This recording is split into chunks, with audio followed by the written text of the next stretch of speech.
That's right. Because you know deep down you deserve to be punished. Don't you, Mr. Potter? Excusez-moi, mais il y a pas comme un souci dans cette scène? La femme ombrage n'est pas censée être la directrice sadique du film Harry Potter? Parce que là, clairement, il y a une tension, mais c'est pas la même tension que d'habitude. Et oui, quand on vous dit que la musique joue un rôle primordial dans les films, ou même dans l'ensemble des programmes audiovisuels, qu'il s'agisse de reportages, de documentaires, de courts-métrages ou encore de publicités, c'est pas pour rien.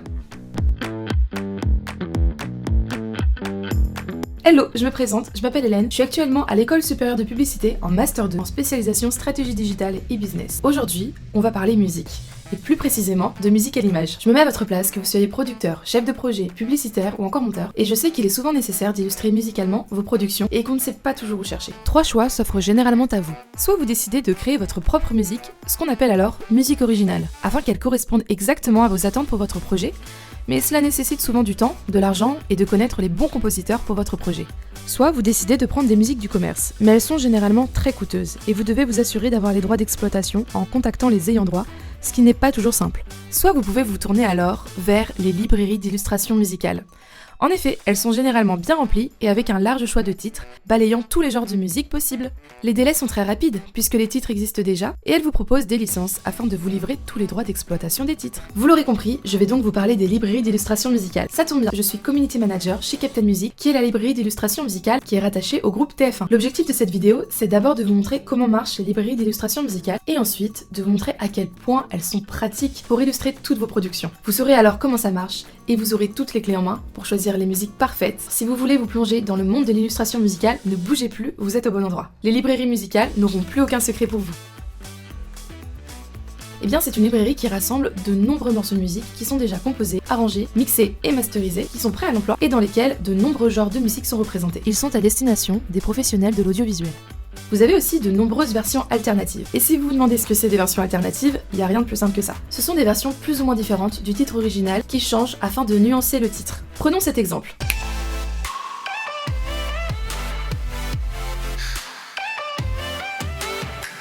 La musique que vous venez d'entendre, vous l'adorez. Seulement, vous trouvez que la batterie prend un peu trop de place pour la séquence que vous souhaitez illustrer. Vous aimeriez avoir exactement le même titre, mais sans la batterie. Dans ce cas-là, nous, on peut proposer des versions alternatives sans batterie, comme ceci.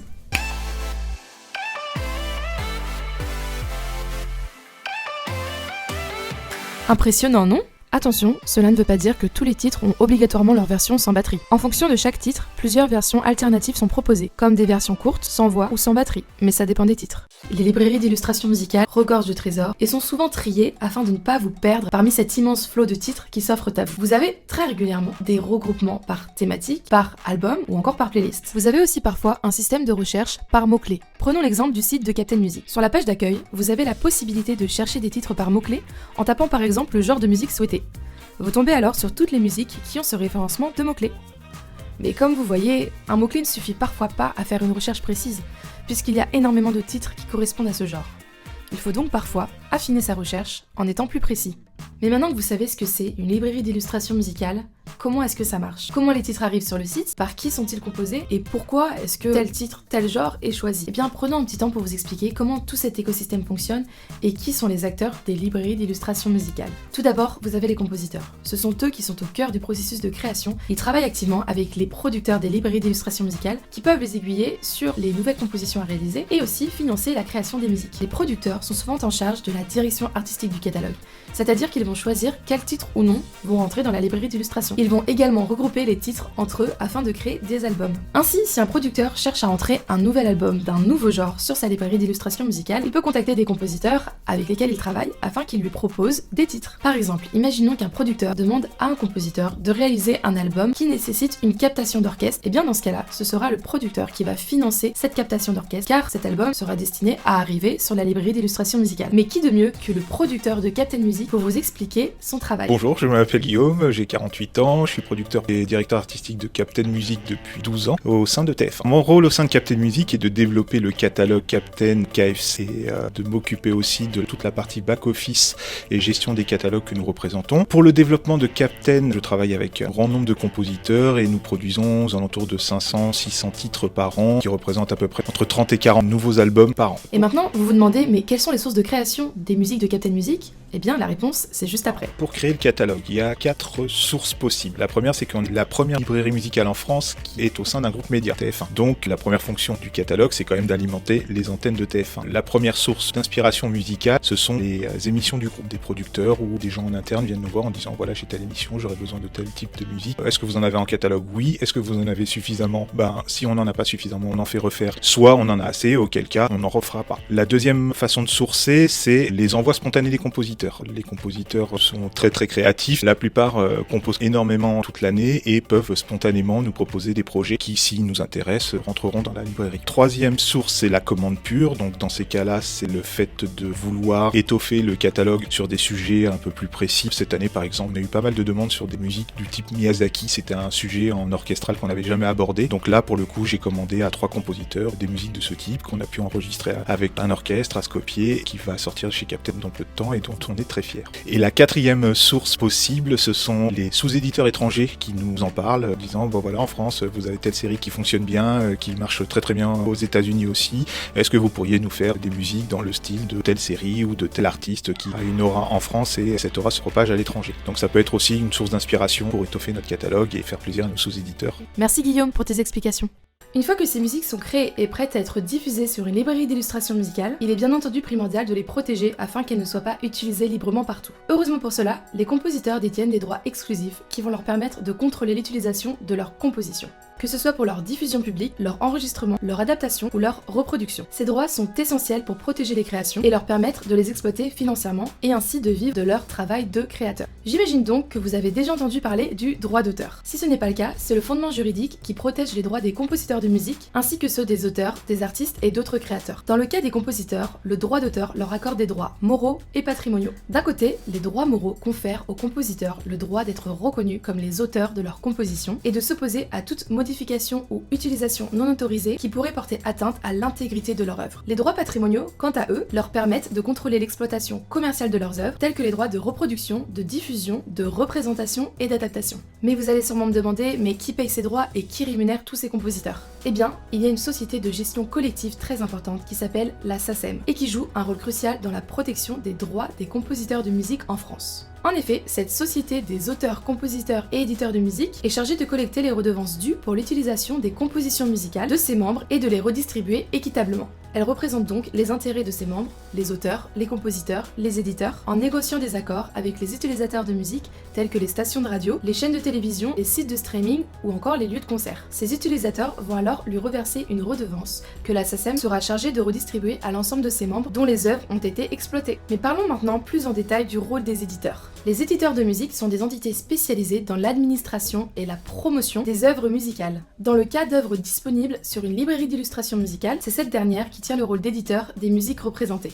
Ainsi, elle permet de faire connaître les œuvres des compositeurs, de les commercialiser et d'en assurer l'exploitation. Les éditeurs de musique jouent un rôle important dans la gestion des droits des compositeurs en négociant des contrats de licence, en collectant les redevances et en veillant à ce que les compositions soient utilisées conformément aux souhaits des compositeurs. Ils sont également chargés de les aider à trouver des opportunités d'enregistrement ou de synchronisation. Dans notre cas, c'est via les librairies musicales que les œuvres sont mises en avant et représentées auprès des professionnels de l'audiovisuel. En résumé, les droits des créateurs de musique sont protégés par le droit d'auteur, qui leur confère le contrôle sur l'utilisation et l'exploitation de leurs compositions. Mais maintenant, vous aimeriez sûrement savoir comment la SACEM redistribue-t-elle équitablement les parts de ses ayants droit. Pour cela, je vous laisse avec Antoine qui va vous expliquer comment ça fonctionne. Bonjour, je m'appelle Antoine Mazega, je suis le responsable du copyright, des royalties et de l'international pour le catalogue de librairie musicale Captain Music.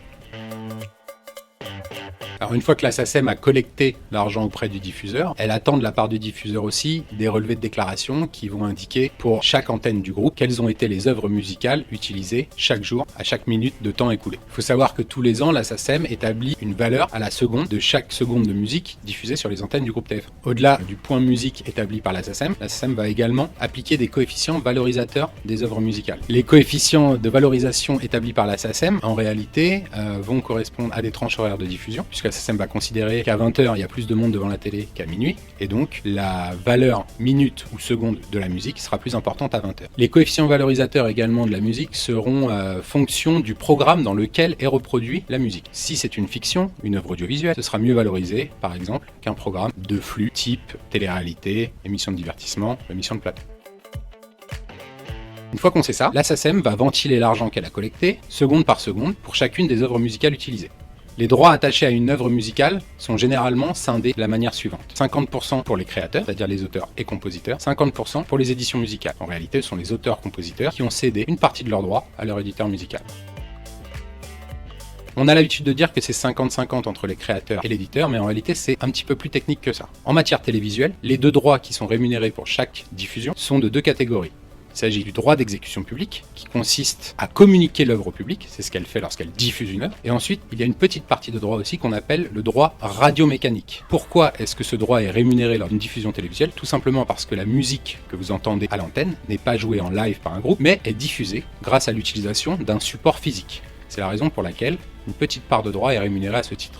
En matière télévisuelle, il faut savoir que le droit d'exécution publique représente 75% du droit de diffusion, quand le droit radiomécanique représente 25% du droit de diffusion. Il existe différentes clés de répartition de ces droits en fonction des créateurs et des éditeurs. Le droit d'exécution publique est scindé de la manière suivante. 2 tiers pour les créateurs, 1 tiers pour les auteurs, 1 tiers pour les compositeurs et 1 tiers pour les éditeurs. Tandis que le droit radiomécanique est scindé en 2 parties, 50% pour les éditeurs, 50% pour les créateurs, à savoir 25% pour les auteurs et 25% pour les compositeurs. Merci Antoine. Maintenant que vous connaissez plus précisément le fonctionnement des librairies d'illustration musicale, je vais vous expliquer pourquoi est-ce que vous devez absolument les choisir pour illustrer vos productions audiovisuelles. Comme dit précédemment, que vous soyez producteur, monteur, réalisateur, publicitaire, vous avez forcément été confronté à la question de l'illustration musicale dans vos productions. C'est pour cela que les librairies d'illustration musicale ont été créées. Mais vous allez me dire, d'accord, mais quels sont les réels avantages de ce service ? Eh bien parce que c'est simple, rapide et que la proposition de titre est très complète. Mais laissez-moi vous expliquer plus en détail quels sont ces réels avantages. Tout d'abord, vous avez un large choix de titres. Les librairies d'illustration musicale offrent un vaste choix de titres qui sont déjà composés et prêts à l'emploi. Vous avez aussi la possibilité de trouver le genre qu'il vous faut. Comme ça, vous pourrez trouver la musique parfaite qui correspond au ton, à l'émotion et à l'ambiance que vous souhaitez donner à votre projet audiovisuel. Ensuite, vous économisez des sous. Travailler avec une librairie d'illustration musicale permet de réduire les coûts de production musicale. En effet, au lieu de payer pour la composition et l'enregistrement d'une musique originale, vous utilisez des morceaux qui sont déjà préexistants et qui sont bien souvent disponibles à des tarifs plus abordables. Tout comme la musique du commerce, qui elle aussi est très coûteuse. Vous gagnez aussi du temps. Vous n'avez pas besoin de composer sur demande et d'attendre que vos compositions soient prêtes. Elles sont déjà prêtes à l'emploi et existent avec des versions alternatives, comme expliqué tout à l'heure. Les librairies d'illustration musicale proposent aussi un système de fonctionnalité de recherche avancée pour trouver le titre qui vous correspond. Vous pouvez donc filtrer les morceaux en fonction des critères que vous souhaitez appliquer à la musique que vous cherchez. Vous avez des critères spécifiques tels que le genre, l'ambiance, l'instrumentation, qui vont permettre d'accélérer le processus de sélection de ces musiques. Je sais que vous vous dites sûrement, oui d'accord c'est très bien, mais je sais que ça prend du temps d'être sur le site, de chercher des critères et d'essayer de trouver la musique parfaite. Est-ce que c'est possible d'être aidé dans ce cas ? Eh bien pas de panique, généralement, vous pouvez être accompagné dans le choix de vos musiques dans les librairies d'illustration musicale.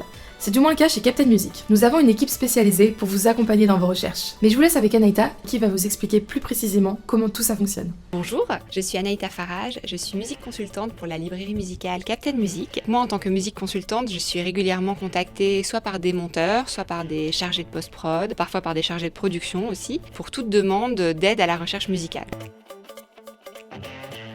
On répond à toutes sortes de projets. Parfois, on fait partie d'appels d'offres, par exemple lorsqu'il y a des briefs pour des publicités. Dans ce cas-là, on fait partie des librairies interrogées par les agences de publicité qui nous envoient un brief. Nous, on fait nos propositions et ensuite, il y a des arbitrages. On sait seulement plusieurs mois après si on a été sélectionné ou pas. Sinon, moi, je suis aussi amenée à travailler sur des playlists beaucoup plus globales dans le cadre d'émissions, par exemple. Donc là, c'est vraiment des coups de fil avec les personnes qui sont en train de monter, qui vont nous faire des demandes parfois larges, en disant par exemple ils veulent des musiques feel good ou des musique, un petit peu de tension. Parfois, c'est des demandes très très précises. Ils vont me dire, il y a une scène où les jeunes font une soirée, on veut des trucs un peu urbains, un peu modernes. Donc là, dans ce cas-là, je vais leur faire une petite sélection de musique qui ressemble un peu au tube du commerce, que des jeunes pourraient écouter en soirée. Il y a plein de manières en fait de travailler. Il y en a qui veulent des playlists, il y en a qui veulent des grosses sélections, il y en a qui veulent juste 4 ou 5 titres très très ciblés. Il y en a qui souhaitent avoir carrément un disque dur que je leur mets à disposition. Il y en a d'ailleurs qui font leurs recherches tout seuls, en toute autonomie, et qui vont nous solliciter seulement pour vérifier les copyrights copyright ou alors pour des petits points de synchro vraiment précis quand il leur manque un titre et qu'ils connaissent un peu moins bien le catalogue que nous, donc ils vont mettre beaucoup plus de temps à chercher. Par exemple, nous on travaille beaucoup avec les monteurs des bandes annonces de l'antenne de TF1 qui eux ont l'habitude de chercher tout seuls en autonomie, mais il peut leur arriver d'avoir un besoin ponctuel où ils n'ont pas le temps de chercher parce que les timings sont très très serrés pour les bandes annonces.